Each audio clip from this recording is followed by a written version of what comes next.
সদ্য অযোধ্যায় রাম মন্দিরে রামলালার মূর্তি প্রতিষ্ঠা করা হয়েছে, যার জন্য দেশে কেন্দ্রের বিজেপি সরকারের তরফে অর্ধদিবস ছুটি ঘোষণা করা হয়েছিল। বেশ কিছু রাজ্যে আগেই রামকথা স্কুলের পাঠ্য সিলেবাসে ঢোকানো হয়েছিল। এবার মাদ্রাসা স্কুলে ঢুকে গেল রাম। ভাবতে পারছেন, মাদ্রাসা শিক্ষায় সিলেবাসে রামচন্দ্র, মানে রামায়ণ এবং রামের জীবনী পড়বে মাদ্রাসার পড়ুয়ারা।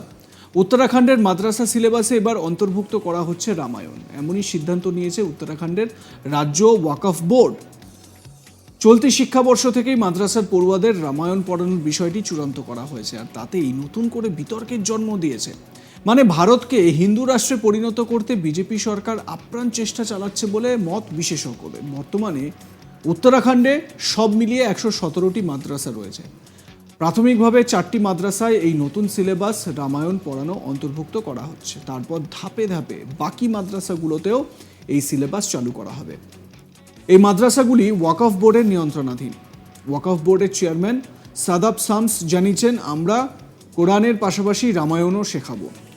যখন আমরা আমাদের ছাত্রদের লক্ষণের জীবনী সম্পর্কে কথা বলতে পারি, যিনি তার বড় ভাইয়ের জন্য সর্বস্ব বিসর্জন দিয়েছেন, তখন আর ছাত্রদের অরঙ্গজেবের কথা বলার কি দরকার, যিনি সিংহাসন পেতে তার ভাইদের হত্যা করেছিলেন।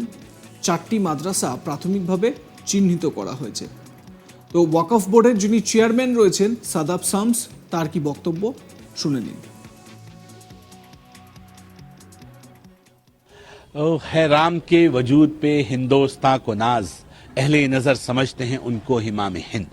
अल्लामा इकबाल साहब ने बहुत पहले कहा था कि श्री राम का जो कैरेक्टर है वो इमामों वाला कैरेक्टर है। इमाम उसे कहते हैं जिसे आप फॉलो करते हैं। और मुझे लगता है कि कोई भी बाप अगर चाहेगा औलाद तो श्री राम जैसी चाहेगा, कि जो उनके एक कौल के लिए, अपने वालिद के एक कौल के लिए जो राजपाट को लात मार दे और लात मार कर कहे मैं वनवास के लिए जा रहा हूं क्योंकि मेरे पिता ने, मेरे वालिद ने एक वचन दिया है, उस वचन को निभाना है। तो मुझे लगता है कि ये अपने आप में इतनी बड़ी लाइन है कि इसको जितना फॉलो किया जाए उतना कम है। और श्री राम को लक्ष्मण जैसा भाई कौन नहीं चाहेगा।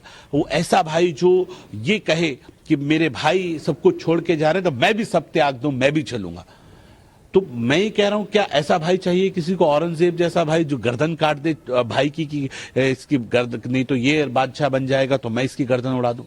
या ऐसा बेटा कौन पसंद करेगा जो अपने बाप को राजपाट के लिए सलाखों के पीछे डाल दे। तो मैं ही कह रहा हूं, हम औरंगजेब नहीं पढ़ाएंगे, हम श्री राम पढ़ाएंगे और अपने नबियों को, मोहम्मद साहब को पढ़ाएंगे, साहबाओं को पढ़ाएंगे और श्री राम को भी पढ़ाएंगे।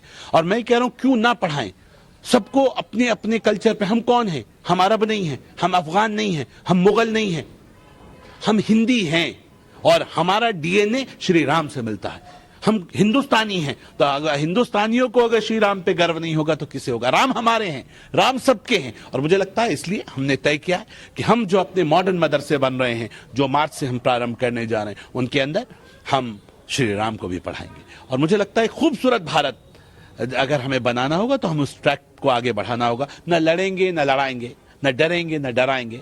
मोदी जी का श्रेष्ठ भारत बनाएंगे, उस दिशा में हम आगे बढ़ रहे हैं। সাদাব শামস আরও বলেন, নির্বাচিত 4টি মাদ্রাসাকে স্মার্ট ক্লাস সহ মডেল মাদ্রাসা হিসেবে গড়ে তোলা হবে। এই প্রতিষ্ঠানগুলির শিক্ষাগত মান উন্নত করার ভীষণ প্রয়োজন। আমরা national council of education research and ট্রেনিংয়ের বইগুলি চালু করার চেষ্টায় আছি। চলতি বছরের মার্চ থেকে আমাদের মাদ্রাসা আধুনিকীকরণ কর্মসূচির অংশ হিসেবে ওয়াকফ বোর্ডের নিয়ন্ত্রণাধীন মাদ্রাসাগুলিতে রামের অধ্যয়ন চালু করা হবে। যদিও রাজনৈতিক মহলের মতে উত্তরাখণ্ডের বিজেপি সরকারের চাপেই নাকি মাদ্রাসাগুলিতে রামায়ণ পড়ানো হচ্ছে বা পড়াতে বাধ্য করা হচ্ছে রাজ্যের তরফ থেকে। অযোধ্যায় রাম মন্দির উদ্বোধন হওয়ার পর সেই চাপ আরও বেড়েছে। ঔরঙ্গজেব কে ছিলেন ছোট্ট করে বলি। ইতিহাসের পাতা উল্টালে জানা যায় মুঘল সম্রাটদের মধ্যে ঔরঙ্গজেবই ছিলেন সবচেয়ে জটিল চরিত্রে। ঔরঙ্গজেবের চরিত্রের যে দিকটি সবচেয়ে বেশি আলোচিত হয় তা হলো তিনি একজন কট্টর ইসলামী শাসক ছিলেন। শোনা যায় তিনি নাকি অনেক মন্দিরও ধ্বংস করেছিলেন। মুঘল সম্রাট ঔরঙ্গজেব মারা গেছেন 300 বছরেরও বেশি সময় আগে। তবে তিনি ইতিহাসবিদদের কাছে কখনোই খুব একটা প্রিয় ছিলেন না। তিনি তার বাবাকে বন্দি করে এবং নিজের বড় ভাইকে হত্যা করে সিংহাসনে বসেছিলেন। অন্যান্য মুঘল শাসকদের তুলনায় তার খুব একটা সুনাম ছিল না। তার প্রপিতামহ আকবরকে দেখা হয় একজন ধর্মনিরপেক্ষ শাসক হিসেবে। তার দাদা জাহাঙ্গীর শিল্প সাহিত্যের প্রতি আগ্রহের কারণে পরিচিত ছিলেন এবং পিতা শাহজাহান ছিলেন একজন রোম্যান্টিক শাসক যিনি তার স্ত্রীর নামে তাজমহল তৈরি করেছিলেন।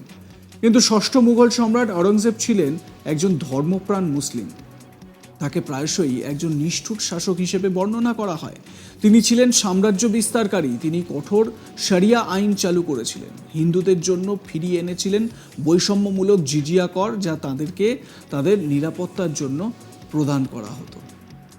এবারে বুঝতে পারছেন, এই যে আওরঙ্গজেব, এই আওরঙ্গজেবকে নিয়ে নানান কথা রয়েছে এবং আওরঙ্গজেবের নামটি উঠলেই কেউই আওরঙ্গজেবকে নাম উঠলেই সেটিকে ভালো চোখে দেখে না। আওরঙ্গজেবকে একজন কট্টর ইসলামিক শাসক হিসেবে কিন্তু ব্যাখ্যা করা হয়। কিন্তু প্রশ্ন হচ্ছে যে মাদ্রাসা স্কুলগুলোতে বা মাদ্রাসাগুলোতে রামকে নিয়ে যে পড়ানো হবে বা রামকে নিয়ে যে সিলেবাসে অন্তর্ভুক্ত করা হলো, এটা মুসলিম সমাজ কিভাবে নেবেন, মুসলিম সমাজ কিভাবে এই বিষয়টিকে গ্রহণ করবে, তারা কি এই বিষয়টিকে খুব সহজে গ্রহণ করবেন?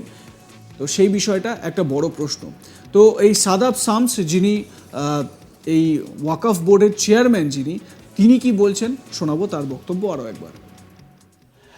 है राम के वजूद पे हिंदुस्तां को नाज, अहले नज़र समझते हैं उनको इमाम हिंद। अल्लामा इकबाल साहब ने बहुत पहले कहा था कि श्री राम का जो कैरेक्टर है वो इमामों वाला कैरेक्टर है। इमाम उसे कहते हैं जिसे आप फॉलो करते हैं।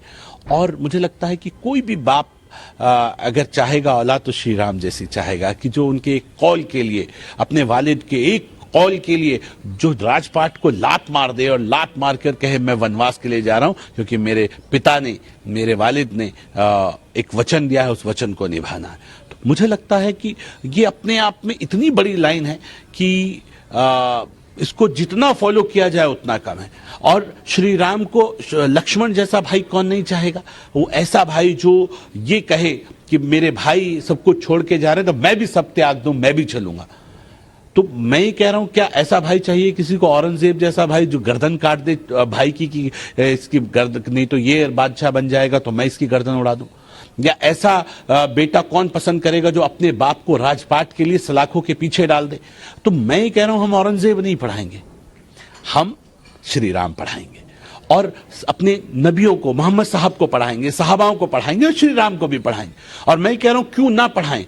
सबको अपने अपने कल्चर पे, हम कौन हैं? हम अरब नहीं हैं, हम अफगान नहीं हैं, हम मुगल नहीं हैं, हम हिंदी हैं और हमारा डीएनए श्री राम से मिलता है। हम हिंदुस्तानी हैं, तो अगर हिंदुस्तानियों को अगर श्री राम पे गर्व नहीं होगा तो किसे होगा? राम हमारे हैं, राम सबके हैं। और मुझे लगता है इसलिए हमने तय किया है कि हम जो अपने मॉडर्न मदरसे बन रहे हैं, जो मार्च से हम प्रारंभ करने जा रहे हैं, उनके अंदर हम श्री राम को भी पढ़ाएंगे। और मुझे लगता है खूबसूरत भारत अगर हमें बनाना होगा तो हम उस ट्रैक को आगे बढ़ाना होगा। न लड़ेंगे, न लड़ाएंगे, न डरेंगे, न डराएंगे। मोदी जी का श्रेष्ठ भारत बनाएंगे, उस दिशा में हम आगे बढ़ रहे हैं। আপনারা এই বিষয়টিকে কিভাবে দেখেন, আপনাদের মতামত জানান কমেন্ট সেকশনে। দেখতে থাকুন আজ তাক বাংলার ইউটিউব চ্যানেল, সাবস্ক্রাইব করে নিন চ্যানেলটি।